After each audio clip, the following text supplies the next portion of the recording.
Wabarakatuh.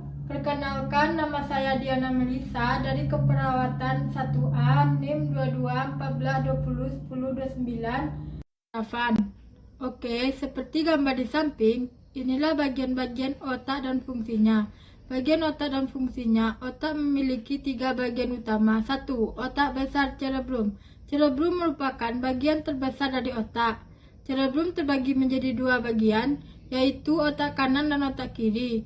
Belahan otak kanan berfungsi untuk mengontrol pergerakan di sisi kiri tubuh, dan belahan otak kiri mengontrol gerakan di sisi kanan tubuh.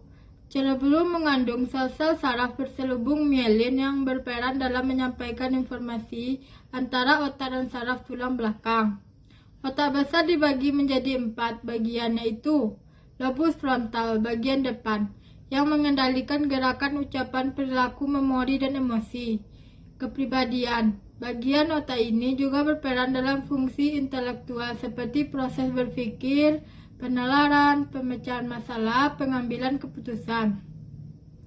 Lobus parietal atas yang mengendalikan sensasi seperti sentuhan, tekanan, nyeri, dan suhu. Lobus ini juga mengendalikan orientasi pemahaman tentang ukuran, bentuk, dan arah. Lobus temporal samping yang mengendalikan indera pendengaran, penglihatan, dan emosi. Lobus temporal kiri juga berperan dalam fungsi bicara. Lobus oksipital belakang yang mengendalikan fungsi penglihatan. 2. Otak kecil cerebellum. Otak kecil terletak di bawah otak besar, bagian belakang otak tepatnya di bawah lobus oksipital. Sama seperti otak besar, otak kecil juga memiliki 2 belahan. Otak kecil bertanggung jawab dalam mengendalikan gerakan, menjaga keseimbangan, serta mengatur posisi dan koordinasi gerakan tubuh, dan berperan dalam mengendalikan gerakan halus, seperti menulis dan melukis. Batang otak brainstem. Batang otak adalah bagian otak yang terletak di dasar otak dan terhubung ke saraf tulang belakang. Selain itu, bagian otak ini juga berperan sebagai penghubung antara otak besar cerebrum yang kecil cerebellum dan saraf tulang belakang. Oke, ini gambar kedua tentang saraf kranial. Saraf kranial adalah 12 saraf yang masing-masing mempunyai fungsi berbeda untuk indera atau gerakan setiap saraf, menghubungkan otak ke berbagai bagian kepala, leher, dan tubuh. 1. Saraf olfaktori adalah saraf penciuman yang mengirimkan informasi sistem sensorik ke otak mengenai aroma di sekitar kita. Saraf optik adalah saraf yang berkaitan dengan penglihatan. Pada anatomi mata, saraf ini dapat mendeteksi cahaya, warna, dan bentuk. Saraf okulomotor memiliki 2 fungsi motorik, yaitu mengontrol cara kerja otak dan respon pupil. Saraf traklear berfungsi mengontrol otot oblik superior, ini berperan dalam mengerahkan bola mata ke bawah, melotot, dan kembali seperti semula. Saraf trigeminal adalah saraf kranial terbesar, berperan pada kedua fungsi motorik maupun sensorik. Saraf abdusen yang berperan untuk mengatur pergerakan otot dan disebut otot rectus lateral, dan ini fungsinya untuk membantu pergerakan mata seperti melotot atau melirik. Saraf facialis. Sama seperti saraf trigeminal, saraf facialis wajah juga memiliki fungsi motorik dan sensorik. Saraf facialis terdiri dari 4 cabang dengan fungsinya masing-masing, seperti pergerakan otot, berbagai macam ekspresi wajah, pemasok kelenjar seperti kelenjar ludah dan penghasil air mata, memberikan sensasi di telinga luar, kemampuan merasakan makanan pada lidah. Saraf vestibulosklear berperan dalam pendengaran dan membantu keseimbangan tubuh. Saraf glospharyngeal. Saraf ini menerima informasi dari tenggorokan, tonsil, telinga tengah, dan lidah bagian belakang. Saraf vagus yang berperan dalam mengontrol fungsi vital seperti sistem pernafasan, mengendalikan fungsi jantung, dan sistem pencernaan. Saraf aksesorius berfungsi untuk mendukung motorik atau pergerakan dan otot leher. saraf hipoglossus, saraf kranial, dan terakhir berperan sebagai sistem motorik. Selanjutnya yaitu mekanisme gerakan refleks. Gerakan refleks adalah gerak tubuh yang telah terjadi spontan tanpa melalui proses berpikir. Mekanisme gerak refleks terbagi dua, yaitu mekanisme gerak refleks melalui jalur yang dinamakan sebagai busur refleks. Busur refleks terbagi menjadi dua, yaitu monosinoptik dan polisinoptik. Sistem endokrin adalah jaringan kelenjar yang memproduksi dan melepaskan hormon. Sistem endokrin hipotalamus berfungsi mengontrol suhu tubuh, rasa serta lapar. Kelenjar tiroid berfungsi untuk memproduksi hormon penting untuk kesehatan metabolisme tubuh. Kelenjar pankreas berfungsi membuat cairan yang disebut dengan enzim. Kelenjar gonad berfungsi menghasilkan hormon seks. Kelenjar paratiroid berfungsi memelihara konsentrasi ion kalsium yang tetap pada plasma, mengontrol ekresi kalsium dan fosfat melalui ginjal, mempunyai efek terhadap reabsorpsi hormotubuler dan kalsium dan sekresi fosfat, mempercepat absorpsi kalsium di usus. Kelenjar timus berfungsi memproduksi sel darah putih yang disebut limfosit. Kelenjar adrenal berfungsi memproduksi berbagai jenis hormon. Sistem reproduksi adalah kumpulan organ internal dan eksternal, bekerja untuk tujuan prokreasi. Sistem reproduksi wanita terbagi dua, yaitu organ reproduksi wanita bagian dalam tuba falopi berfungsi sebagai tempat perjalanan telur dari ovarium menuju rahim. Ovarium berfungsi untuk menghasilkan sel telur sekaligus perkembangannya sebelum dibuahi. Uterus berfungsi memberikan makanan dan menampung sel telur yang telah dibuahi sampai menjadi janin. Kantung kemih berfungsi menampung urin yang diproduksi ginjal dan mengeluarkannya melalui proses berkemis. Vagina berfungsi sebagai jalan keluarnya bayi dan tempat keluarnya darah ke menstruasi. Anus berfungsi untuk mengeluarkan feses dari saluran pencernaan. Rektum berfungsi sebagai tempat penyimpanan, sementara feses organ reproduksi wanita bagian luar, labia mayora, bibir vagina berfungsi melindungi organ reproduksi wanita bagian luar lainnya. Labia minora, bibir vagina kecil berfungsi sebagai pelindung vagina dan uretra. Klitoris berfungsi untuk memberikan kenikmatan seksual. Lubang vagina berfungsi jalan lahir bagi yang lunak dan mengalirkan lendir di darah menstruasi.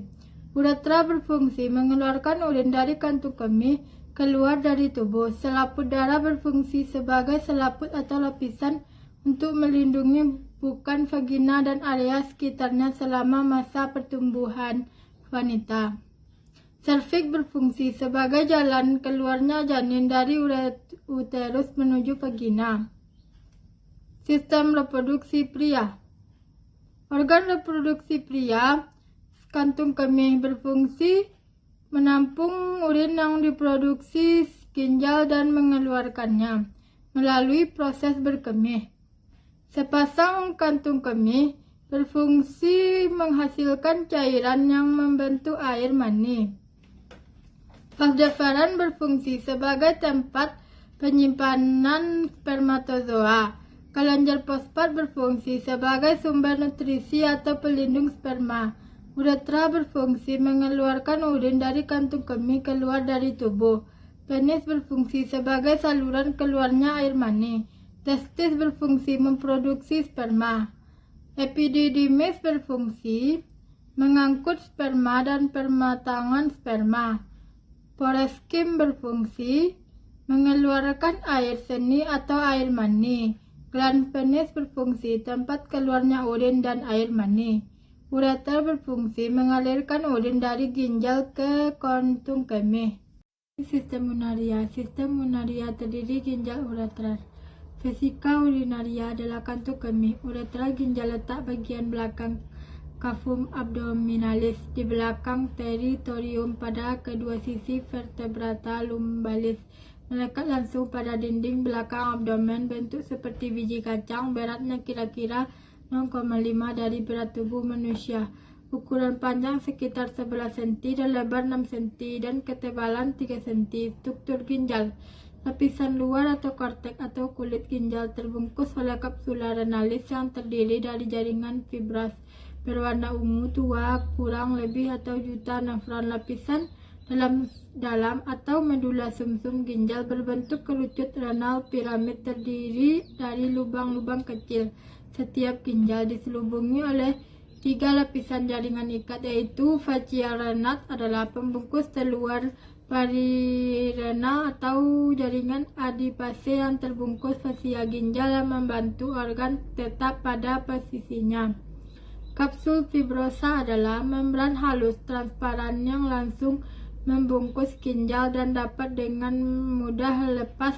Nefron-nefron terdiri dari glomerulus, tubulus proksimal, cengkung Halley, tubulus distal, tubulus collectivus, fungsi ginjal, pengeluaran zat sisa organik, pengaturan konsentrasi ion-ion penting C, pengaturan keseimbangan asam basa tubuh, pengaturan produksi sel darah merah, pengaturan tekanan darah. Ureter adalah saluran fibromuskular yang mengalirkan urin dari ginjal ke kantung kemih. Sebagian terletak dalam rongga abdomen dan sebagian terletak dalam rongga pelvis. Lapisan dinding ureter terdiri dari dinding luar, jaringan ikat, lapisan tengah, lapisan otot polos, lapisan sebelah dalam lapisan mukosa. Vesika urinaria. Vesika urinaria dapat mengembang dan mengempis seperti balon karet yang terletak di belakang sintesis pubis di dalam rongga panggul. Vesika urinaria terdiri dari fundus, yaitu bagian yang menghadap ke arah belakang dan bawah. Bagian terpisah dari rektum oleh patium rectovesikal yang terisi oleh jaringan ikat ductus deferens. Korpus yaitu bagian antara verteks dan fundus. Verteks bagian yang runcing ke arah muka dan berhubungan dengan ligamentum. Vesikal umbilicalis. Struktur vesikal uranial. Dinding vesika urania terdiri dari lapisan luar, tunika muscularis atau lapisan otot, tunika submukosa atau lapisan jaringan ikat yang terletak di bawah mukosa, lapisan mukosa atau lapisan bagian dalam uretra. Uretra merupakan saluran membranosa sempit yang berpangkal pada kantung kemih yang berfungsi menyalurkan air kemih dan kantung kemih ke luar tubuh. Uretra pria. Lapisan uretra pria terdiri dari lapisan mukosa atau lapisan paling dalam, lapisan submukosa. Uretra pada pria terdiri dari uretra prostatnya panjangnya 3 cm. Uretra membranosa adalah bagian yang terpendek 1-2 cm. Uretra cavernosa yang terpanjang. Uretra wanita. Lapisan uretra wanita terdiri dari tunika muscularis, lapisan sebelah luar, lapisan spongosa, lapisan mukosa atau lapisan sebelah dalam. Muara uretra atau wanita terletak sebelah atas vagina antara klitoris dan vagina. Uretra di sini hanya berfungsi sebagai saluran ekresi. Organ pernafasan manusia dan fungsinya. Berikut ini penjelasan tentang organ dalam sistem pernafasan manusia dan fungsinya. 1. Hidung. Sebagai gerbang utama keluar masuknya udara saat bernafas. Fungsi hidung sangat penting di lapisan dalam hidung.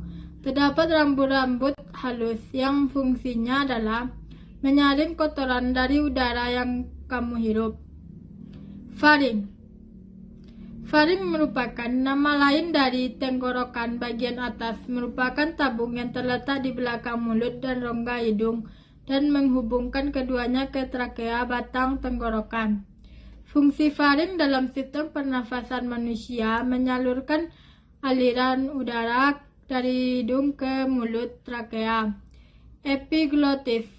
Epiglottis merupakan lipatan tulang rawan yang terletak di belakang lidah, tepatnya di atas Laring atau kotak suara seperti katup epiglotis akan terbuka saat bernafas untuk memungkinkan udara masuk ke laring menuju paru-paru. Lalu saat makan, epiglotis akan menutup untuk mencegah makanan dan minuman masuk ke saluran pernafasan dan menyebabkan tersedak. Laring kotak suara. Laring atau kotak suara terletak di bawah persimpangan saluran faring yang membelah menjadi trakea dan kerongkongan. Organ pernafasan ini memiliki dua pita suara yang membuka saat bernafas, saat menutup untuk memproduksi suara.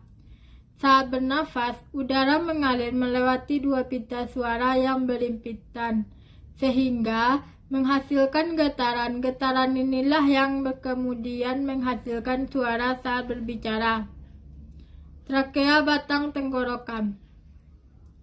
Fungsi trakea dalam sistem pernafasan cukup penting, yaitu mengalirkan udara dari jantung menuju dari paru-paru. Organ ini berbentuk tabung berongga lebar yang menghubungkan laring ke bronkus paru-paru. Tabung bronkial. Organ pernafasan ini berbentuk tabung dengan silia atau rambut-rambut kecil yang bergerak seperti gelombang. Gerakan gelombang tersebut akan membawa dahak, lendir atau cairan ke atas hingga luas tenggorokan. Fungsi lendir atau dahak di tabung bronkus adalah untuk mencegah masuknya debu, kuman, atau zat asing yang agar tidak sampai masuk ke paru-paru. Bronkiolus. Bronkiolus merupakan cabang dari bronkus yang berfungsi untuk menyalurkan udara dari bronkus ke alveoli. Bronkiolus juga berfungsi untuk mengontrol jumlah udara yang masuk dan keluar saat proses pernafasan berlangsung. Paru-paru. Paru-paru adalah organ yang berjumlah sepasang dan terletak di dalam tulang rusuk. Fungsi utama paru-paru dalam sistem pernafasan adalah untuk menampung udara kaya oksigen dan mengalirkan ke pembuluh darah untuk disebarkan ke seluruh tubuh. Alveolus. Alveolus adalah kantong-kantong kecil di dalam paru-paru yang terletak di ujung bronkiolus. Fungsinya adalah sebagai tempat pertukaran oksigen dan karbon dioksida. Pada alveolus juga ada kapiler pembuluh darah. Kemudian alveolus akan menyerap oksigen dari udara yang dibawa oleh bronkiolus mengalirkan ke dalam darah. Setelah itu, karbon dioksida dari sel-sel tubuh mengalirkan bersama darah ke alveolus untuk dihembuskan keluar. Diafragma merupakan dinding otot yang memisahkan rongga dada dan perut. Ketika melakukan pernafasan perut, diafragma akan bergerak ke dalam menciptakan rongga untuk menarik udara. Organ pernafasan ini juga bisa membantu memperluas paru-paru. Skeletal. Rangka adalah rangkaian tulang mendukung dan melindungi beberapa organ lunak, terutama dalam tengkorak dan panggul. Pembagian skeletal. Rangka akial kerangka sumbu terdiri atas kepala dan badan dan terdiri dari bagian kepala. Kranium terdiri dari tulang wajah spartoranium, tulang dada sternum, tulang rusuk costae, tulang gelang bahu humerun, tulang gelang panggul pelvis, tulang belakang vertebrae, alat gerak bagian atas ekstremitas superior, tulang belikat spatula, tulang selangka clavicula, tulang lengan atas humerus, tulang hasata ulna, tulang lengan bawah radius, tulang pangkal tangan karpal, tulang telapak tangan metakarpal. Ruang jari tangan palanggas. Alat gerak bagian bawah ekstremitas inferior. 2 tulang paha femur, 2 tulang kering tibia, 2 tulang betis fibula, 2 tulang tumit calcaneus, 2 tulang tempurung lutut patella, 2 kali 7 kali pergerakan kaki tarsal, 2 kali 5 tulang kaki metatarsal, 2 kali 5 tulang jari kaki phalanges pedis, 2 kali 14 ruas tulang jari kaki digit phalanges pedis. Muskulus atau otot. Jaringan otot adalah salah satu dari 4 jenis jaringan primer. utama terutama terdiri dari sel-sel yang khusus untuk berkontraksi. Ciri-ciri otot: kontraksi, menegang, stabilitas, respon dengan kuat jika distimulasi oleh impuls saraf, ekstabilitas, mampu menegang melebihi otot saat rileks, elastisitas, dapat kembali ke ukuran semula setelah berkontraksi. Jenis otot: otot rangka. Otot rangka merupakan bagian terbesar di tubuh kita yang berfungsi untuk menggerakkan tubuh kita. Fungsi otot rangka menghasilkan otot pada tempat otot itu melekat, mempertahankan postur dan posisi tubuh terhadap gaya gravitasi, menjaga panas tubuh agar suhu tubuh tetap normal, mengatur gerak pada tulang, dan sebagai alat gerak aktif. Ciri-ciri otot bercorak lintang: terdapat rangka tubuh, bekerja sesuai kesadaran volunter. Otot polos: sebagian besar sel polos ditemukan di dinding saluran donor organ berongga seperti kandung kemih dan uterus, serta pada dinding tuba yang terdapat pada sistem respiratorik, pencernaan, reproduksi, urinarius, dan sistem sirkulasi darah. Fungsi otot rangka membantu dalam pencernaan makanan dan juga memaksa makanan dari suatu organ ke organ yang lain dalam sistem pencernaan, mengatur kontraksi dari organ pencernaan, pernafasan, reproduksi, serta organ-organ lainnya kecuali jantung. Ciri otot polos berbentuk gelondong, mempunyai intisal, tidak mempunyai garis melintang. Otot jantung hanya terdapat di jantung. Secara struktural, dengan fungsional memiliki kesamaan dengan otot rangka dan otot polos unit tengah, sehingga otot rangka yang berfungsi untuk memompa darah ke pembuluh darah untuk sirkulasi ke seluruh tubuh. Fungsi otot jantung mengatur fungsi jantung, memompa darah keluar dari serambi dan bilik, pembuluh darah dari kiri dan tubuh sistematika kanan, dan paru-paru memeras darah keluar dari jantung. Untuk pasokan ke paru-paru atau bagian tubuh lainnya, menyimpan energi dalam tubuh, kreatin fosfat. Ciri otot jantung berbentuk memanjang, mempunyai intisal tengah, terdapat garis melintang gelap dan terang. Tulang rusuk: leher atau cervical nervus, tercis nervus, lumbal nervus, lumbar sacral, coccygeus. Jaringan penyambung sendi-sendi atau artikulasi adalah istilah yang digunakan untuk menunjukkan pertemuan antara dua atau beberapa tulang untuk memudahkan terjadinya gerakan. Ligamen adalah jaringan ikat fibrosa yang menghubungkan satu tulang yang lain. Tendon adalah jaringan ikat yang memiliki kekuatan tarik yang sangat tinggi yang menghubungkan otot dengan tulang. Sistem muskuloskeletal manusia. Otot sternocleidomastoid adalah salah satu otot leher terbesar dan yang paling dekat dengan kulit. Otot ini berjumlah sepasang di sisi kiri dan kanan. Otot pectoralis major adalah otot tebal yang berbentuk seperti kipas dan terletak di anterior dari dinding dada dan berfungsi untuk membantu gerakan aduksi. Otot biceps adalah otot besar berkepala dua. Karena berongga ada dua tempat yang berbeda terletak di sepanjang lengan atas. Otot brachioidinalis adalah otot dengan pola nyeri, trigger point, dan siku dan ke arah atas pergelangan tangan. Otot eksternal oblique adalah otot miring eksternal perut atau miring eksterior, berfungsi untuk menarik dada ke bawah dan menekan rongga perut. Otot rectus abdominis adalah otot dinding perut bagian tengah yang berfungsi untuk menggerakkan dinding perut. Otot rectus femoris terdapat di bagian paha depan, berfungsi untuk sebagian fleksi dan eteksi lutut. Otot sartorius adalah otot sepanjang di tubuh yang berfungsi untuk menggerakkan sendi pinggul dan sendi lutut, tetapi semua aksinya lemah.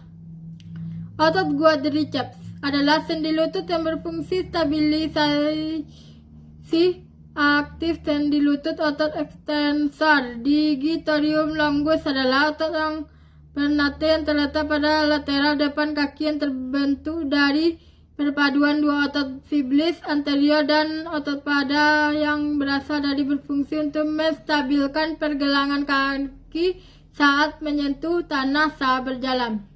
Bones, maksila atau tulang rahang adalah atas tulang rahang yang tetap terbentuk dari perpaduan dua tulang rahang atas, mandible atau tulang rahang bawah, tulang wajah terbesar terkuat yang berfungsi untuk menahan kumpulan gigi bawah. Klavikula atau tulang selangka dalam tulang ramping yang berfungsi untuk menopang antara tulang belikat humerus atau tulang lengan atas adalah tulang panjang pada lengan yang terletak antara bahu dan siku. Rib atau tulang rusuk adalah tulang panjang yang melengkung dan membentuk rongga rusuk yang melindungi dada. Sternum adalah tulang dada adalah tulang yang terletak di bagian tengah dada dan berbentuk pipih. Radius atau tulang pengumpil adalah tulang lengan bawah yang menyambung bagian siku dengan tampak di sisi ibu jari. Ulna atau tulang hasta adalah tulang panjang di bagian medial lengan bawah. Pelvis atau panggul adalah daerah tubuh bagian bawah yang berada di abdomen dan paha femur. Tulang paha adalah bagian tubuh terbesar tulang terkuat di tubuh manusia. Patella atau tulang tempurung lutut atau tulang lutut adalah tulang berbentuk segitiga dan tebal akan bersendi dengan tulang paha yang berfungsi membungkus dan melindungi lutut sendiri. Tibia atau tulang kering adalah tulang yang keluar berada di bawah lutut yang berfungsi sebagai penyambung lengan fibula dan betis. Adalah yang terletak di bagian belakang tulang kering pada tungkai bawah, tepatnya di bagian betis. Lapisan anatomi kulit yang epidermis itu adalah struktur kulit terluar pada tubuh manusia dan selalu mengalami regenerasi karena peluruhan sel-sel kulit mati setiap hari. Perlu diketahui bahwa manusia menghasilkan sekitar 500 juta sel kulit mati harinya, menyebabkan lapisan kulit yang paling luar ini dipenuhi oleh 25-30 lapisan kulit. Fungsi epidermis bekerja, adapun fungsi kulit epidermis yang utama adalah membantu sel kulit. Sel kulit diproduksi di bagian dasar epidermis. Sel kulit baru terbentuk akan terdorong mencapai lapisan kulit paling luar dalam waktu 1 bulan. Untuk menggantikan sel-sel kulit mati memberikan warna pada kulit, epidermis menggunakan melanosoid, yaitu yang memproduksi melainkan alias pigmen memberi warna kulit. Fungsi melanosoid kulit paparan sinar ultraviolet melindungi lapisan kulit di bawahnya. Lapisan kulit epidermis memproduksi keratinosit yang berfungsi melindungi dari bakteri, parasit, virus hingga panas menjadi penyebab kulit kering. Dermis. Lapisan anatomi kulit berlakunya dermis. Dermis adalah lapisan kulit yang berada di bawah epidermis. Dermis merupakan lapisan kulit yang paling tebal karena terdapat pembuluh darah dan saraf kelenjar keringat dan kelenjar minyak, kelenjar sebasea, folikel rambut hingga saluran limfe. Lapisan kulit dermis sebagian besar terdiri dari sejenis protein yang disebut kolagen.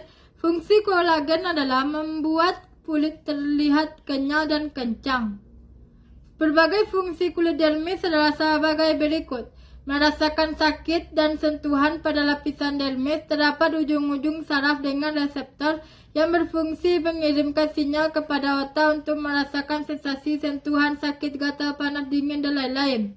Memproduksi keringat dan minyak. Keringat dibutuhkan untuk menurunkan suhu dan minyak agar kulit tetap terasa lembab dan lembut.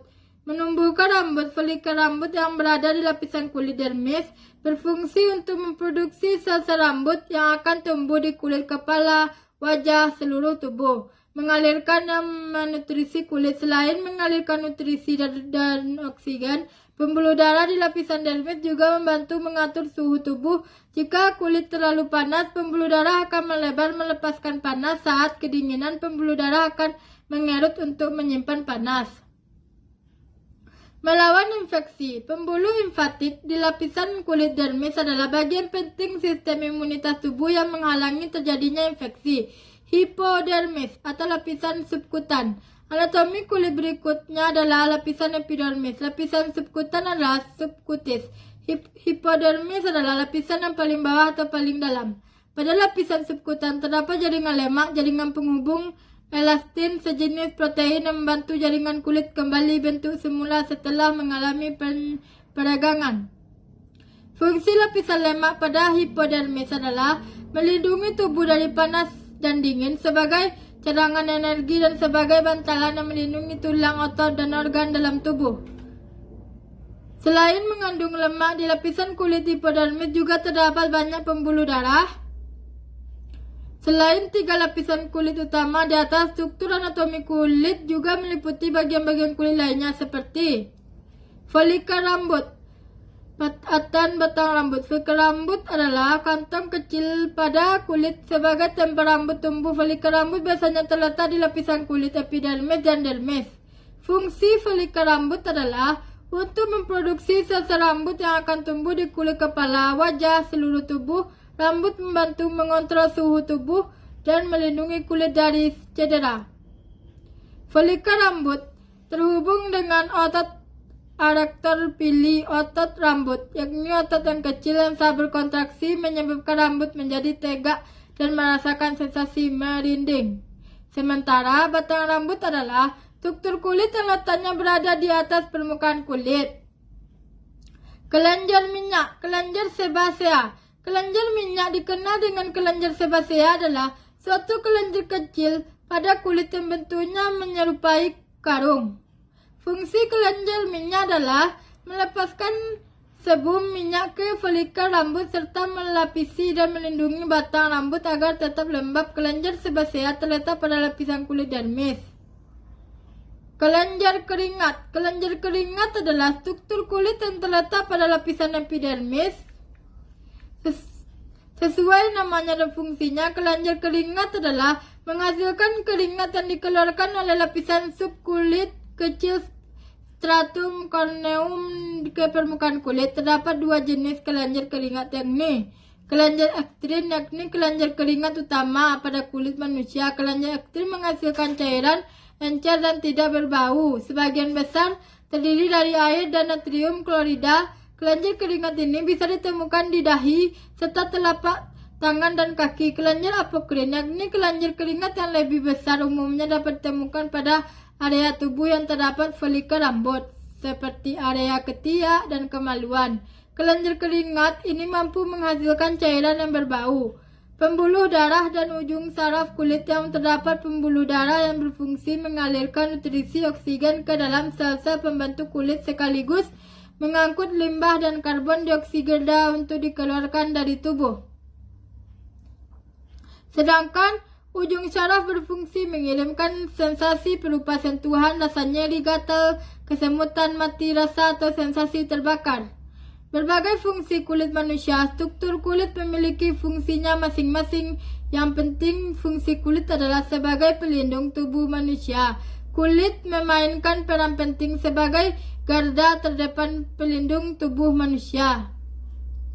Berdasarkan struktur kulit yang sudah disebutkan di atas, berikut ini fungsi kulit manusia secara umum. Melindungi tubuh. Salah satu fungsi kulit manusia yang paling utama adalah sebagai pelindung tubuh dari patogen menyebabkan penyakit. Hal ini tak lepas dari fungsi sel Langerhans yang merupakan dari sistem kekebalan tubuh. Sebagai indera perasa, fungsi kulit manusia yang tak kalah penting adalah sebagai indera perasa. Ini karena kulit memiliki ujung-ujung saraf yang mampu mendeteksi sentuhan, suhu, tekanan, getaran, dan cedera. Sebagai tempat menyimpan lemak dan cairan, fungsi kulit manusia berikutnya adalah sebagai tempat penyimpanan lemak dan cairan. Fungsi lemak ini yang dapat melindungi tubuh dari panas, dingin sebagai cadangan energi dan sebagai bantalan yang melindungi tulang, otot, dan organ dalam tubuh. Mengatur suhu tubuh. Fungsi kulit manusia mampu menjaga suhu tubuh tetap normal. Ini artinya jika kulit terlalu panas, pembuluh darah akan melebar, melepaskan panas. Saat kedinginan, Pembuluh darah akan mengerut untuk menyimpan panas sehingga suhu tubuh tetap normal. Fungsi kulit manusia lainnya. Fungsi kulit manusia lainnya adalah menahan air untuk mencegah nutrisi-nutrisi terbuang dari kulit. Selain itu, kulit tubuh manusia juga berfungsi mengendalikan keluarnya cairan tubuh dengan cara mencegah penguapan air. Vascular system kardiovaskular merupakan suatu sistem yang secara umum berperan mengedarkan darah ke seluruh tubuh, sekaligus membawa oksigen dan zat gizi ke semua jaringan tubuh, serta mengangkut semua zat buangan. Fungsi sistem kardiovaskular antara lain sebagai alat transportasi, mengangkut bahan-bahan yang dibutuhkan sel, seperti oksigen, glukosa, dan lain-lain, serta membawa bahan sisa seperti CO2, urea untuk dibuang. Sebagai proteksi, ikut berperan dalam sistem imunitas tubuh dan pembekuan darah. Jantung. Struktur organ jantung. Organ jantung memiliki tugas untuk menjaga darah supaya tetap mengalir, membawa oksigen dan sari-sari makanan di dalam sel tubuh manusia. Jantung juga terdiri atas beberapa bagian. Aorta. Aorta, arteri terbesar tubuh manusia, letaknya berada di bagian atas organ jantung Anda yang berfungsi membawa darah yang mengandung zat oksigen dari bagian ventrikel kiri sampai ke seluruh tubuh manusia. Vena cava superior. Vena besar yang ada dalam tubuh manusia letaknya berada di bagian atas bagian jantung. Fungsi untuk membawa kembali aliran darah yang mengandung karbon dioksida yang asalnya dari tubuh di bagian atas menuju ke jantung. Arteri pulmonalis yang tugasnya mengangkut darah yang berasal dari jantung menuju ke paru-paru. Fungsi untuk mengganti kandungan karbon dioksida dengan uap air dalam darah menjadi oksigen. Katup aorta, katup memisahkan antara ventrikel kiri dan aorta, fungsi untuk mencegah darah di dalam tubuh mengalir pada darah. Yang keliru, atrium, bentuk jamak atria yang artinya sama dengan serambi. Di sini ada dua atrium, yakni atrium kiri atau serambi kiri dengan atrium kanan atau serambi kanan. Letak atrium ada di dua ruangan teratas pada 4 ruangan utama, ya organ jantung. Fungsi dari atrium kiri menerima darah yang berasal dari organ paru-paru, mengandung oksigen, kemudian membawanya pada ventrikel kiri. Fungsi atrium kanan menerima darah berasal dari seluruh bagian tubuh yang mengandung karbon dioksida yang membawa ke ventrikel bagian kanan. Vena pulmonalis, vena yang membawa aliran darah mengandung oksigen dari organ paru-paru menuju ke jantung di bagian atrium kiri. Fungsi membawa darah mengandung oksigen kembali lagi ke jantung yang selanjutnya akan diedarkan ke seluruh bagian tubuh manusia. Katup tricupinalis, yakni katup yang terdiri atas 3, yaitu katup pada yang bisa terbuka bila sistole berkontraksi serta bisa menutup kembali. Fungsi memisahkan atrium kanan dengan ventrikel kanan guna membantu mengalirkan darah sedikit oksigen dari organ atrium kanan menuju ke ventrikel kanan. Katup mitral biskupis atau katup mitral, katup yang memisahkan antara atrium kiri dengan ventrikel kiri. Fungsi untuk mencegah agar darah yang sudah ada pada ventrikel kiri kembali pada atrium kiri ventrikel. Ventrikel 2 ruang kosong dari keempat ruangan pada bagian bawah organ jantung yang disebut dengan bilik. Terdapat 2 jenis ventrikel, yakni ventrikel kiri atau bilik kiri dengan ventrikel kanan atau bilik kanan. Fungsi menerima darah dari organ atrium lalu akan dibawa keluar dari organ jantung ventrikel kiri. Berfungsi menerima darah dari organ atrium kiri serta membawanya menuju ke seluruh tubuh. Ventrikel kanan berfungsi menerima darah yang berasal dari atrium kanan, kemudian membawanya menuju ke paru-paru. Vena cava inferior, vena terbesar pada tubuh manusia, fungsi membawa darah yang berasal dari tubuh bagian bawah menuju ke atrium. Bagian kanan jantung, katup antriventrikular, katup yang berada di antara atrium dengan ventrikel, fungsi membuat darah cuma bisa mengalir dari atrium menuju pada ventrikel dinding jantung. Bagian terluar sebagai pelapis jantung pada dinding jantung terdiri atas 3 lapisan, yakni endokardium terdalam, kemudian miokardium bagian tengah, serta epikardium bagian terluar. Fungsi membuat jantung berdetak serta mencegah agar jantung tidak bocor. Dinding jantung bagian terluar sebagai pelapis jantung pada dinding jantung terdiri atas 3 lapisan, yakni endokardium terdalam, kemudian miokardium bagian tengah, serta epikardium bagian terluar. Fungsi membuat jantung berdetak serta mencegah agar jantung tidak bocor. Lapisan otot jantung. Lapisan perikardium merupakan lapisan paling atas yang menyelubungi jantung dan terbagi lagi menjadi 2 macam. Perikardium parietal yang melekat pada tulang dada, tulang rusuk, dan selaput paru. Perikardium visceral adalah disebut juga dengan epikardium yang berada di bawah epikardium parietal. Lapisan miokardium, lapisan ini berada di bawah lapisan perikardium dan merupakan lapisan otot jantung yang paling tebal dan terdiri dari otot-otot jantung yang banyak.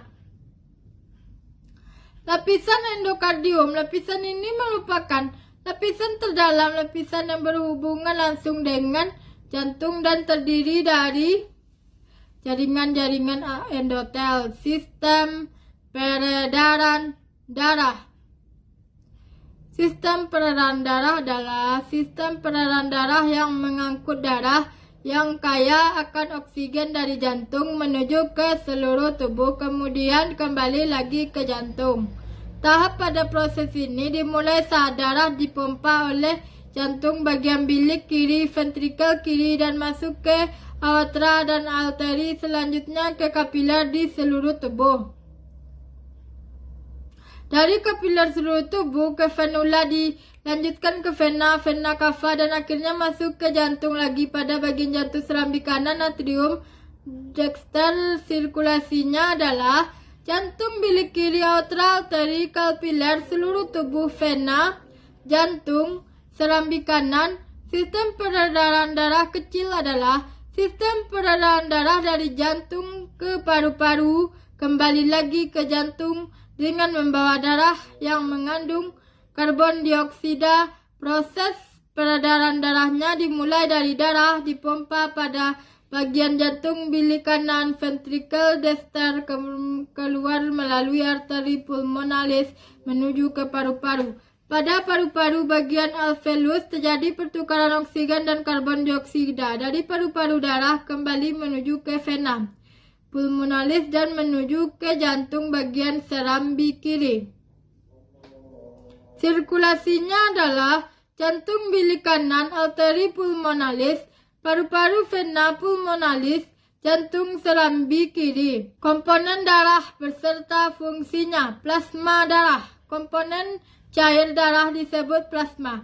Plasma darah terdiri dari campuran air, gula, lemak, protein, garam. Tugas utama plasma darah mengangkut sel darah ke seluruh tubuh bersama dengan nutrisi, produk limbah, antibodi, protein, pembekuan, pembawa pesan kimia seperti hormon dan protein yang membantu menjaga keseimbangan cairan tubuh. Sel darah merah, eritrosit. Eritrosit atau sel darah merah adalah sel yang paling melimpah dalam darah. Sekitar 40-45% volume darah terdiri dari sel darah merah. Eritrosit juga mengandung protein khusus yang disebut hemoglobin. Meskipun jumlahnya jauh lebih sedikit, sel darah punya peranan yang amat besar dalam melawan infeksi. Jumlah infeksi di tubuh, volume darah. Trombosit dan putih. Trombosit sebenarnya bukan sel melainkan fragmen sel yang lebih kecil. Trombosit membantu proses pembekuan darah atau koagulasi dengan berkumpul di lokasi cedera. Proses yang dilakukan oleh sistem organ pencernaan untuk mengolah makanan agar dapat diserap nutrisinya dan diubah menjadi energi. Sistem pencernaan manusia terdiri atas organ pencernaan yaitu mulut, kerongkongan, lambung, usus halus, sebesar, dan anus. Kelenjar pencernaan yaitu kelenjar ludah, pankreas, hati, dan empedu. Pencernaan dibagi menjadi dua jenis, pencernaan secara mekanik yaitu proses pencernaan makanan menjadi molekul yang lebih kecil tanpa melibatkan enzim. Pencernaan secara kimiawi adalah proses pemecahan makanan dengan bahan kimia dihasilkan untuk mempercepat reaksi kimia. Pencernaan di atas mulut. Di mulut ada gigi, lidah, dan lidah. Sistem pencernaan makanan yang masuk ke mulut, pencernaan mekanik, gigi jika kimia AC. Kerongkongan jalur masuk makanan di faring. Kerongkongan adalah makanan menuju lambung.